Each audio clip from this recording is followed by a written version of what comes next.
20 तारीख के दिन अल्लाह ने अगर चाहा तो सिर्फ पतंग ही लहराएगी। मसलों का हल जो है वो हमारी सियासी नुमाइंदगी है। अगर हम अपनी सियासी ताकत नहीं बढ़ाएंगे तो हमारे मसले वैसे के वैसे ही रहेंगे, क्योंकि ये सारे फैसले जो लिए जाते हैं वो ऐवानों में लिए जाते हैं, चाहे वो विधानसभा हो या लोकसभा हो। जब पूर्व में सबसे ज्यादा फॉर्म मुसलमानों के भरवाए गए, भरे नहीं गए हैं, भरवाए गए हैं। और आप खुद समझिएगा कि 28 मुस्लिम उम्मीदवारों को किसने खड़ा किया है। सर एक सवाल ये है, आज आपकी खुशी बता रही है कि आज जरांगे पाटिल साहब और मौलाना नोमानी साहब, इनसे क्या कनेक्टेड सर, और आज क्या है वो जरा जाहिर कर दीजिए। देखिए, चूंकि ये मीटिंग है तो जरांगे पाटिल और मौलाना सज्जाद नोमानी साहब के बीच में थी। उस मीटिंग के अंदर क्या हुआ है ये 3 तारीख के दिन वो बताने वाले है। लेकिन यकीनन मैं समझता हूँ एक बहुत अच्छी पहल की जा रही है कि जहाँ पर मराठा, दलित और मुस्लिम एक साथ लाने की जो कोशिश की जा रही है। मैं हमेशा से ये कह रहा हूँ कि तमाम जो सियासी पार्टियां हैं उन पर से लोगों का यकीन, उनका भरोसा खत्म होता जा रहा है, क्योंकि वो किसी एक पार्टी में रहते हैं, सुबह हुए तक दूसरी पार्टी में छलांग लगा देते हैं। लोग आपको एक यकीन के साथ चुनकर देते हैं कि भाई ये मैं इस वजह से इसको वोट दे रहा हूँ क्योंकि मुझे दूसरे पार्टियां पसंद नहीं है, लेकिन चुन के आने के बाद आप फौरन वहां चले जाते हैं। तो लोगों का ये यकीन दोबारा जिंदा अगर करना है तो कोई एक नई पहल की शुरुआत, मैं समझता हूँ मौलाना सज्जाद नोमानी साहब जो काम कर रहे हैं वो वाकई में काबिल तारीफ काम इस लिहाज से भी है कि हमारे सारे मसलों का हल जो है वो हमारी सियासी नुमाइंदगी है। अगर हम अपनी सियासी ताकत नहीं बढ़ाएंगे तो हमारे मसले वैसे के वैसे ही रहेंगे, क्योंकि ये सारे फैसले जो लिए जाते हैं वो ऐवानों में लिए जाते हैं, चाहे वो विधानसभा हो या लोकसभा हो। जब वहां पे आपकी आवाज ही नहीं रहेगी तो आपके मुद्दे कौन उठाने वाला है, कौन सवाल करने वाला है। सर एक आखिरी सवाल, सर अब इम्तियाज जलील साहब ने इधर का कैंडिडेट उधर और उधर का कैंडिडेट इधर, 2 दिन पहले मैंने आपसे पूछा था सर, आप क्या भूचाल लाने वाले सर? नहीं, मैं कोई भूचाल नहीं लाने वाला हूँ। देखिए, अगर आवाम के दिल में अगर आपके लिए जगह है, अगर आवाम के दिल में आपके लिए मोहब्बत है और आवाम चाहती है तो यकीनन वो बाहर आएंगे, साथ देंगे उसमें। और अगर आवाम को ये यकीन नहीं है कि साहब ये आदमी हमारे लिए नहीं है करके उसमें, तो जमहूरियत की खूबसूरती इसी बात के अंदर है कि आवाम जो है वो बादशाह का रोल अदा करती ही है, वो तय करती है कि किसको चुनकर देना है, किसको नहीं चुनकर देना है करके। मेरी तो सिर्फ इतनी इल्तिजा है, एक बहुत ही सुनहरा मौका आया है अल्हम्दुलिल्लाह। हमने मजलिस इत्तेहादुल मुस्लिमीन ने पूरे महाराष्ट्र के अंदर महज हमने 288 में से हमने सिर्फ 15 सीटें लड़े हैं, और हमारी ये कोशिश है कि ज्यादा से ज्यादा सीटें चुनाकर लेकर आए, ताकि जब हुकूमत बने तो इंशाल्लाह हमारा भी उसके अंदर हाथ रहे, हमारा भी उसके अंदर साथ रहे। तो इस हिसाब से हमने ये फैसला लिया है।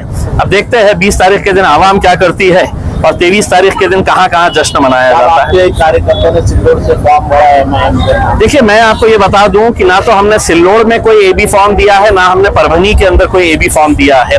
ये इलेक्शन कमीशन की कोई गलती का नतीजा है कि वहां पर ये एबी फॉर्म्स दिखा रहा है।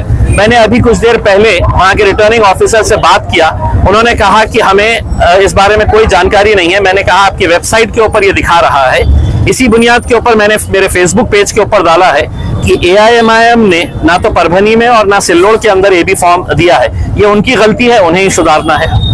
सर एक आखिरी सवाल है।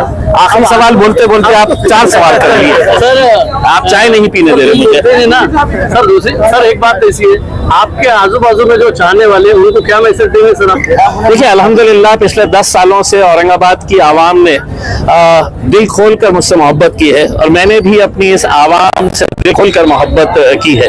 मुझे फख्र है इस बात का कि मैं औरंगाबाद की इस आवाम की नुमाइंदगी महाराष्ट्र विधानसभा में 5 साल किया, और कभी कोई सोच नहीं सकता था कि यहाँ से कोई MP चुनकर आएगा। यही वो आवाम है जिसने जी जान लगाकर मुझे दिल्ली तक पहुंचाया था। इसी वजह से दोबारा जब MP का इलेक्शन हुआ मैं नहीं चुनकर आया, लेकिन बैरिस्टर असदुद्दीन अवैसी साहब ने फिर मुझे मौका दिया कि महाराष्ट्र की विधानसभा के अंदर जाओ और वहां पर हमारी आवाम का, हमारी कौम के जो मसले हैं, मुद्दे हैं, उसको उठाए। अब ये आवाम तय करेगी कि किसको भेजना है विधानसभा। पूर्व में सबसे ज्यादा मुसलमानों ने फॉर्म भरा। देखिए, आपका सवाल थोड़ा सा मैं दुरुस्त करवा देता हूँ। पूर्व में सबसे ज्यादा फॉर्म मुसलमानों के भरवाए गए, भरे नहीं गए हैं, भरवाए गए हैं। और आप खुद समझिएगा कि 28 मुस्लिम उम्मीदवारों को किसने खड़ा किया है, इनका मकसद क्या है, इनकी मंशा क्या है। देखिए, कहीं ना कहीं एक ऐसी साजिश है भारतीय जनता पार्टी की, और वो जानते हैं कि मुसलमानों के अंदर भी कुछ ऐसे लोग हैं जो 2 लाख रुपये, 1 लाख रुपया, 5 लाख रुपया लेकर खड़े रह जाएंगे, और उन्हें एक टारगेट दिया जाएगा कि तुम 200 वोट लो, 300 वोट लो, 50 वोट लो। तो यही वजह है कि जिसको ये नहीं पता है कि एमएलए का फुल फॉर्म क्या है करके, वो भी कह रहा है कि मैं एमएलए बनना चाह रहा हूं करके। तो इसे ये बनाया गया है। मुसलमानों को अब ये बड़ी समझदारी के साथ ये फैसला करना है, इन साजिशों को समझना है कि कौन कैसे कैसे हथकंडे अपना रहा है कि यहां से मुसलमानों की क़यादत खत्म हो जाए करके। सारी ताकतें एक साथ हो गई है, चाहे वो भारतीय जनता पार्टी हो, एकनाथ शिंदे की शिवसेना हो, अजीत पवार की राष्ट्रवादी हो, या दूसरे और भी पार्टियां जो मुसलमानों को टिकट देकर ये बताने की कोशिश कर रहे हैं, ये इनकी साजिश रच रहे हैं कि यहां से मुसलमानों के वोट बढ़ जाए और कोई और आ जाए चलेगा, लेकिन मुसलमानों का नेतृत्व यहां से खत्म होना चाहिए। लेकिन इंशाल्लाह मुझे पूरा यकीन है, पूरा भरोसा है, 20 तारीख के दिन अल्लाह ने अगर चाहा तो सिर्फ पतंग ही लहराएगी।